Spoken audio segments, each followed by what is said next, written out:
Let's go to the phones.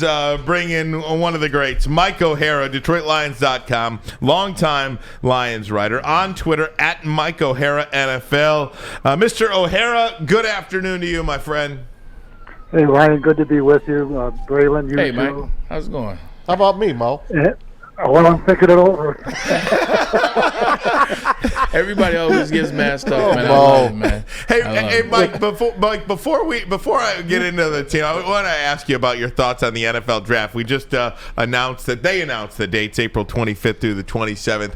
I think I could be crazy on this, but I think outside of the Super Bowl, having your city host an NFL draft might be the second biggest event a city can host. More so than the Final Four, more so than anything. What do you think of that? I don't know about that. I don't know about the Final Four. That's Yeah. a pretty big event, but it kind of builds up, and you really don't know who you're going to get, though, until the week before the game. And so you only I got could 4 see of them. that. You only and only 4 teams are interested in coming. This one, you got 32 cities interested in coming to yours. Well, it's 32 cities, and it's a 3-day event, too. Yeah. And it's a 3-day television event, plus the build-up and all that. I'll tell you one thing. It's a heck of a get for the Detroit Lions and the city of Detroit. Rod Wood, the president of the Lions, did an awful lot of work on this, and it's a coup. It really is. I think I think it's something with an up-and-coming franchise. When you say up-and-coming for a franchise, it's been in business since 1934, but now they're coming along. I think it's a real get. I really do. Mike, what do you make all the love the Lions are getting this offseason, the offseason that Brad Holmes has had, and everybody nationally just fawning over this team right now? Well, Braylon can probably speak to this better than I can, but enjoy it while you can, because as soon as you get the first overthrow on 3rd and 10, what are you talking? Why don't you run the ball? Tell him, Mike. Or whatever. That's just part of the game. But tell you what, they're in a good spot. They've got good young players. They've got a good coaching staff, and they've got an organization now that's in cohesion from the top. Sheila Hamp, the owner, right on down to the guys who work in the locker room. It's really they've really kind of put something together here in a short period of time. Mike, you're absolutely correct. I tell these guys, man, once you start getting noticed, once people are looking at you, once the eyes are on, nobody cares about you when you're sorry. Nobody cared about the Lions last year, the year before that, or the Browns, etc. But once you start winning games, once people start notifying you get on that radar, much harder to play under that pressure. It is much harder to play under that pressure. Mike, I'm going to throw 4 positions out for you. For the Detroit Lions, I'm going to tell you which one you think the Lions need. You better do it one at No. Hold it a second. 4 positions. I don't have that kind of memory. No. 4 positions. I'm going to tell you which one you think the 20. Detroit Lions need the most. Defensive tackle, linebacker, wide receiver, running back. Those are the positions I think they need the most. Which one of those do you think they actually need the most? I'd say defensive tackle, because you can really make an impact on the game, and it impacts more of the people around you. Look, running back, if you've got people talk about it being devalued, it's just devalued in terms of what you pay the running backs these days. But still, they're one of 11 out there, and they're just as valuable, if not more so, than the others. But I think a defensive tackle, if you really got a good one, he can really dictate an awful lot of things more than the other positions that you named. All important, though. They really are, but I'd take a defensive tackle. Mike, I apologize for setting you up to take the bait you did. So with that being said, if Jalen Carter is there at 6, are we taking Jalen Carter at 6, knowing that he can be a game record for the Detroit Lions defense for years to come? Yeah, here's the thing with him, and everybody knows he's got problems and red flags and probably white flags and green flags and every flag known to man. But I'll tell you one thing: if you take a kid like that and Dan Campbell, who, look, I covered him as a player here for a couple of years in Detroit, got to know him just a little bit, just a tough guy, smart, razor smart. I think a player sitting down in front of Dan Campbell for an hour, I think he's going to buy what Dan is selling, because it's sincerity, it's been there, it's the whole thing. And I think if he does, and he's your guy and he's your player, and you've changed his life for him, I think you've got a heck of a player for a decade. And I think if that to me is, but the risk you take is, he's nodding his head, he's saying yeah, and really not listening to a word you say. So I think it's a tough line to walk, but I would not be against it at all. I really would not. My man, Michael O'Hare. Totally agree with you, by the way. Yes, I agree with you. I think you're in the majority there, Mo, on him. I want to just go back to free agency for a minute. They've really done a hell of a job, especially with C.J. Gardner-Johnson coming over here. I think that was a coup to bring him over from the Eagles. I think he's going to make that secondary something special. I want to ask you about DJ Chark. He's out there, wide receiver. There's still a need for this team. Do you see them still signing a free agent wide receiver? If so, who do you think? Or do they wait and draft a rookie?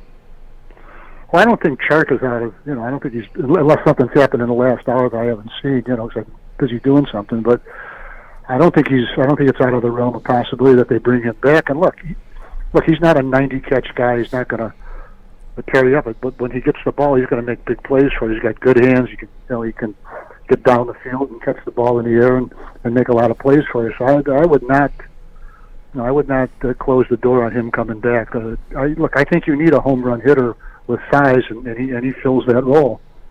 How about on the running back side when they bring David Montgomery in, they let Jamal Williams go? A lot of words there. Jamal said they undersold him. The Lions said we gave him a deal. He just kept waiting and waiting. Who knows what the truth is, somewhere in the middle, though. But to get David Montgomery now and to pair him with DeAndre Swift, that's a pretty formidable backfield, at least for this year. Do you see them perhaps maybe drafting a running back, maybe a Bijan Robinson, if he happens to slip it to a spot? Well, I really like Bijan Robinson.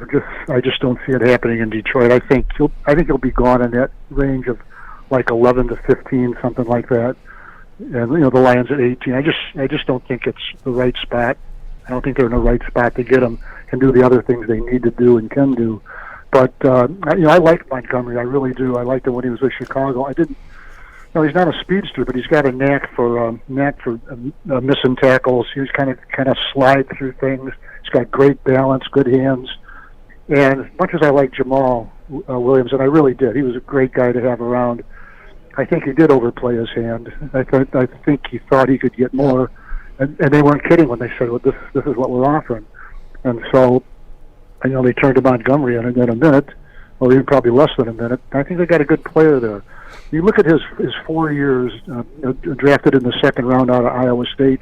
You look at his 4 years with the Chicago Bears, and he had 3 of those seasons in the middle, 800 yards rushing, and one with 1,000 and something. I mean, that's first of all, that's production, but that's also consistency too. And there's an old line: "Consistency, thou art a jewel," and that is a jewel when you've got a player like that who you can really count on what you're going to get from him. Now, he's also been fairly injury-free. He's only missed 6 games out of whatever it was, 62 or whatever, or 68, something like that. So he's been productive. He's been available, and he's been a good player. So I think it was another good get for the Detroit Lions. Talking to Mike O'Hare, DetroitLions.com, Lions beat reporter. Mike, a couple of years ago when the Lions, I believe they signed Chase Daniel. Was it Chase Daniel? Chase a backup Daniel, quarterback before the draft. Yeah. 2020. Everybody knew at that point the Lions weren't going to draft a quarterback. Whether they were or weren't. They didn't. They didn't, and teams around the league knew that they weren't going to draft a quarterback. Do you anticipate they wait until after the draft to sign a legitimate backup quarterback? That's a great question. I wish I had the answer. One of the things, I was running this over with one of Tommy and I's great friends, Kenny Brown. Just trying to think of all the scenarios there, and I think there's one that I think could be in play. Now, this is not based on information or inside knowledge or anything. This is strictly out of between the 2 holes in my head, my ears. And I think look, teams know, the front offices know what everybody in the league is making, all the salaries and all that. And they might see 1 or 2 or 3, semi-veteran quarterbacks who are going to be vulnerable to being released after the draft. The guys who played, maybe like Trubisky, somebody like that. And I'm not saying it is him, but somebody like that who's been in the league, 4, 5, 6 years, has starting experience. And when the draft is over, all of a sudden he's vulnerable, and bingo, he's on the market for you. So they might be looking for something like that.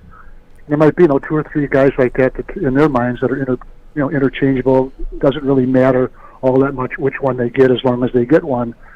And they also could have a plan to do something before that. But I just think I don't think they're going to go into the season with another David Blau. I really don't. Much as I like David Blau, terrific guy. Yeah, Rudolph possible. Yeah, I've heard that. Yeah. Hey, Mike. We brought this up yesterday too, and Daniel Jeremiah from the NFL Network put out a mock, and I think this would be the absolute worst case scenario for the Detroit Lions if Bryce Young, C.J. Stroud, Anthony Richardson, Will Anderson, and Jalen Carter go in the top 5. Those 3 marquee quarterbacks and those 2 marquee defenders. Yeah. What do you do if you're the Detroit Lions in that case? I mean, do you the corners were mocked to the Lions in every mock draft, whether it's Weatherspoon or Christian Gonzalez. But do you think they go in that direction with the signings that they've had this offseason?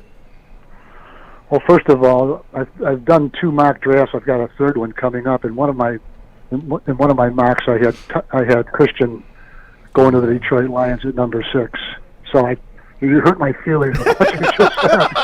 Well, now post free agency, if you have Christian mocked at 6, then I'm really going to be upset. But I don't know what you do if these 5 guys are gone.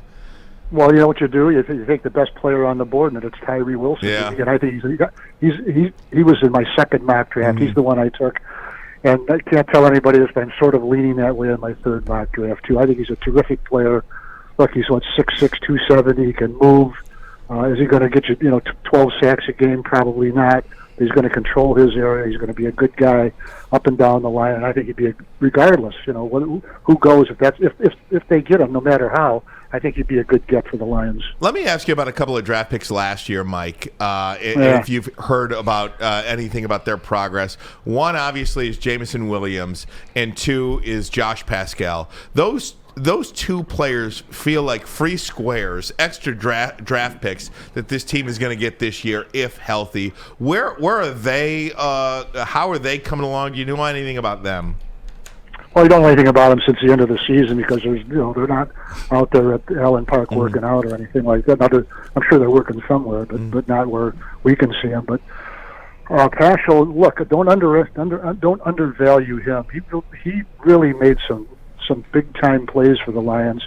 Just wasn't on the field long enough. Look, he was, he had some sort of injury coming in, kind of delayed him getting on the field and affected him the rest of the season to some degree. But I thought that, as it turned out, a good player for the Lions. And Jameson Williams, look, got a world of ability. I don't know if he's got the greatest, stickiest hands, but he's going to make some big plays for him. He really is.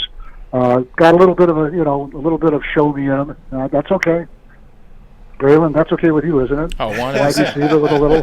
Hey, 100%. It happens, man. Got sick hands like that, yeah. You didn't invent it, but you bought it early. So anyway, this is true. But I think that might be the reason that they're not making a move on another wide receiver in free agency because they know what they have in them. Mo, last one. Are they going to take a quarterback somewhere in this draft? And if so, who do you like in the later rounds? I like the guy from Tennessee. Hendon Hooker? Yeah, I do, yeah. We all like him. He put together some really good stats before he got hurt. He got hurt, the last week of the season? Something like that? Yeah, he got hurt. He got hurt in the last quarter. It was like 3 minutes left in the Alabama, Georgia game. Yep. Yeah. No, he's got ability. He's got good size, and I like him. To some degree, we'll see. But I don't think that would be a bad pick for the Lions. 3rd or 4th round, somewhere in there. I mean, they'll be able to get some sort of feeling on where he's going. Where the point is that they cannot go beyond if they want to get him. But aside from that, they need a veteran backup quarterback. A starter in Jared Goff, a veteran backup, and then somebody to develop, whoever it is. The great Mike O'Hara, you can follow him on Twitter at Mike O'Hara NFL, DetroitLions.com. You can read him there. Mike, when is that mock draft 3.0 coming out? I'm going to lead the show with it, and I'm going to target that number 6 pick. Better not be Gonzalez. Oh, Lord. Well, the next one's April 3rd, then the final one will be just before the draft. All right, you got it. Thanks, good. Mike. We Mike, appreciate the pleasure. time, my friend.